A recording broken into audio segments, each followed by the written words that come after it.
Welcome back to the Muppet Monster Adventure Let's Play. In this part, we will be doing the first level of the Madness Marsh, Hut Hut Hike. A level whose name I did not understand until I was old enough to know what American football was and realise that's the thing they say when they play. I'm probably gonna make a lot of people angry, but I think American football is a pretty boring sport. It's a bit like the whole thing about like stopping and starting after everything. Like it seems a bit too pace breaking for my tastes. It's a bit like chess. Like imagine if after every move in chess you had to like take the pieces off the board and put different ones on. And it was important which ones you had. But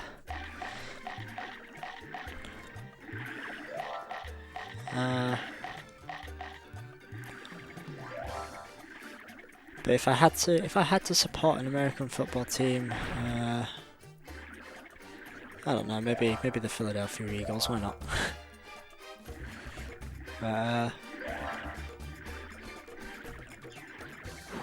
I think I'm more of a rugby league kind of person. That has a bit of stopping and starting in it, but at least it is like well paced. Now anyway, this is Hut Hut Hike, and this level is alright. It's kind of interesting.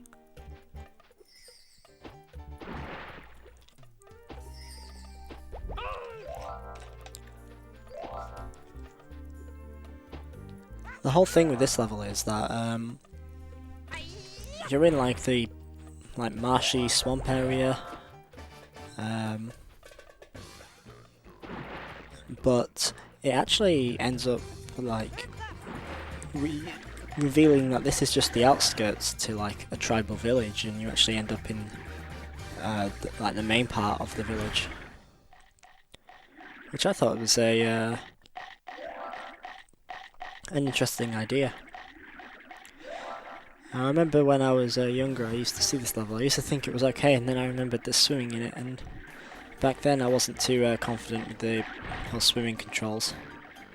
I mean, at least this game you can swim forever. There's no like breath meter, but I'm just not that big of a fan of swimming levels. In some games, like they always seem to be a lot more limiting. Like, because underwater all you can do is like essentially a charge move and like just swim around and move a bit faster, but like even with the boost it's not as easy to control as the running. And you don't move as fast either. And you just have less control over your attacks too, because it's just a big like charge and hope you hit deal. And yeah, while it might be a bit interesting to be able to go like up and down the y-axis a bit, gliding's still fun in games. And I think I'd rather be able to like glide and not fly than have to like only have one attack, which is like hard to hit with, especially with these the fish enemies in this. There's these blowfish and there's these piranhas, and they're very annoying because they're so small, and you have to like hit them head on with your attack to get rid of them.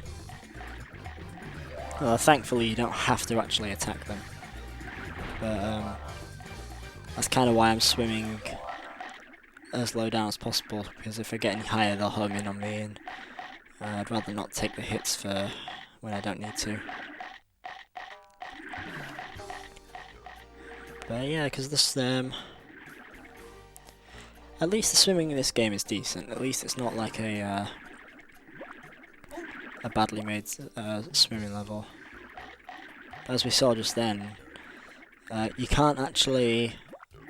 You have to wait for Robin to actually start spinning. Otherwise, his like attack frames don't appear yet, which means that if you do it too close to an enemy, you'll actually end up getting hurt before you have time to do your before you actually are able to hurt them.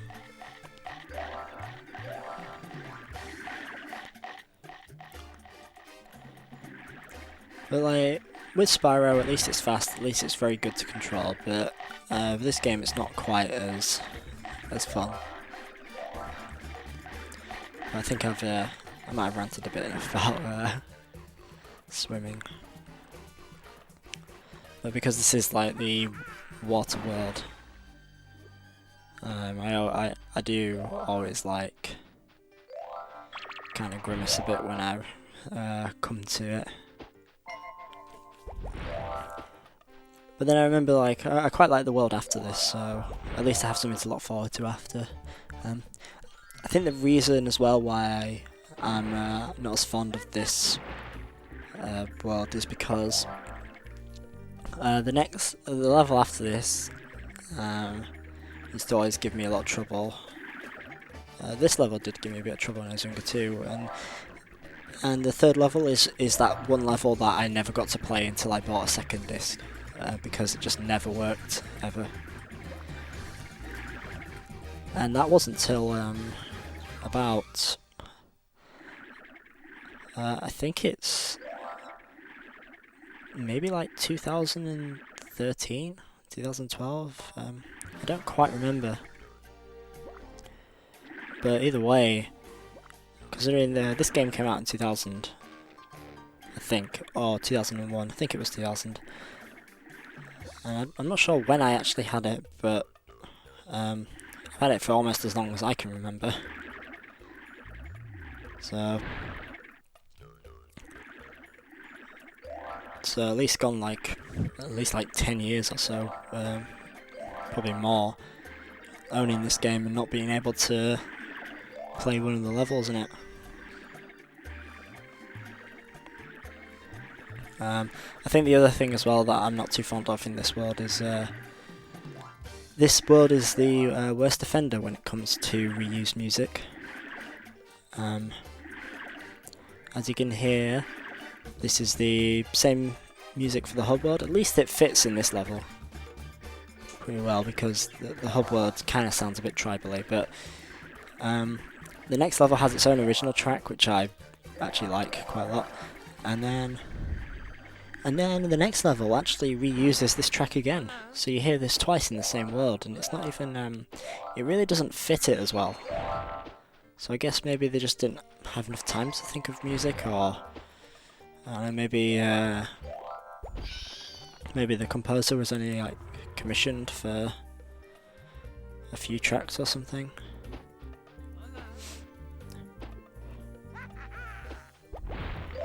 But here we have our first challenge of this mission, this level,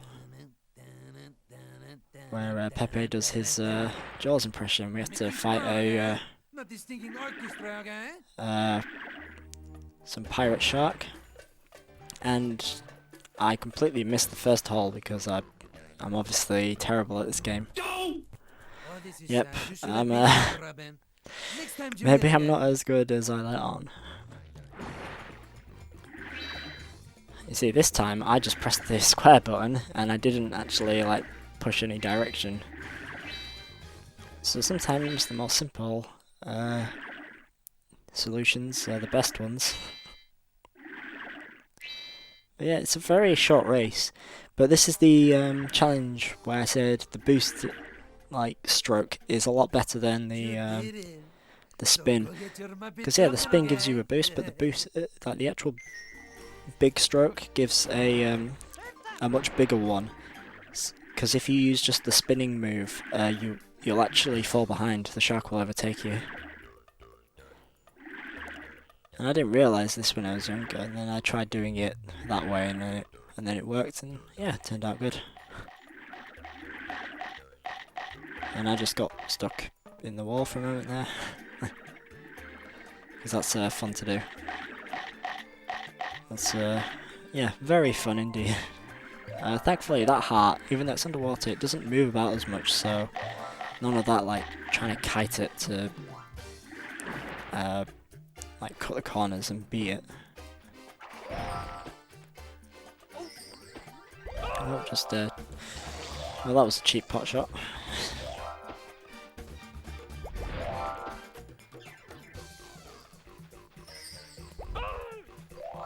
But yeah, here we are in the village.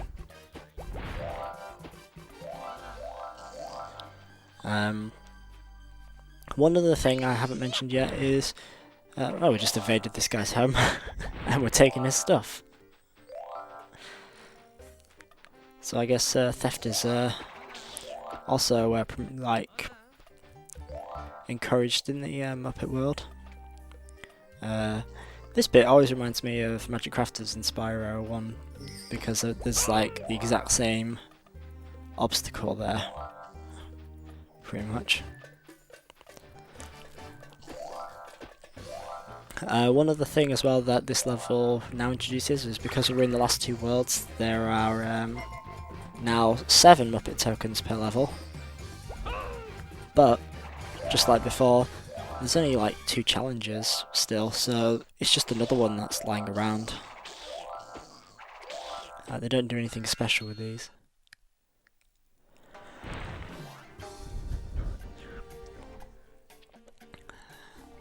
And once again, the bonus box is all the way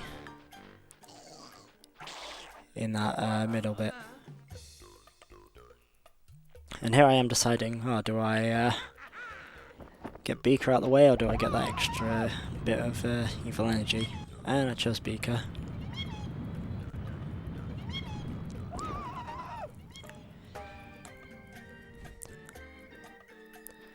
I imagine being the guy who made that door. And I'm finding out some big, like, pencil neck Labarat like completely smashed it with a rocket. Imagine telling that to your insurance company. And this big pink dude in a lab coat with a rocket on his back just smashed through my door. Can I have a new one? No, I'm sorry, but your policy is not covered by Muppet damage.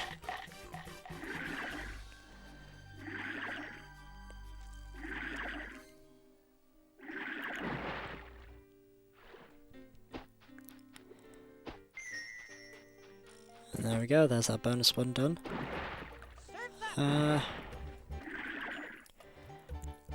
feel like this is the... well, this world... it's the water world that comes straight after like, you know, the Muck Monster. And it does use swimming a lot. But I'm just trying to think, do the other worlds have that similar gimmick? Like, the second world doesn't really use gliding that much. The third world, well, the second world, oh wait, no, the second world is, no, that is gliding. The third world doesn't, it has a bit of climbing, I guess. Actually, no, it does have quite a bit of climbing, because of the trees everywhere and stuff. The third world, it does have a bit of pushing, but not really, not really that much more, does it? The last world, might not have that much karate chopping in either, but what are we gonna do?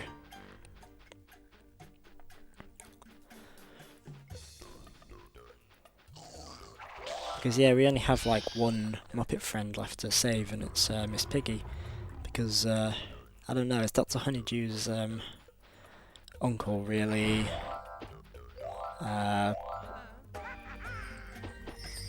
Is he really like our friend? We don't even know him.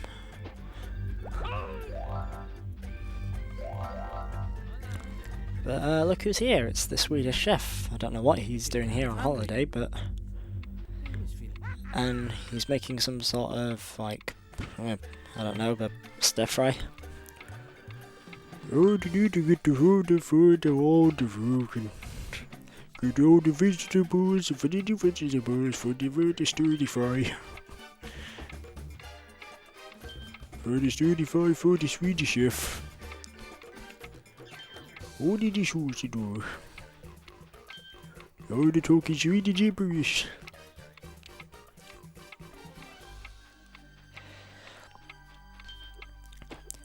And that's the conclusion of Diaries of a Bad Man. Nice job again. Yeah, again, a very just like that seashell challenge from the pirate level. Easy stuff. Just follow the crazy taxi arrow. Yeah, that was a Ho-Ho hike. Once you know how to defeat those fish underwater, it's actually not too bad. So in the next part we'll be doing Temple of Pork. See you then.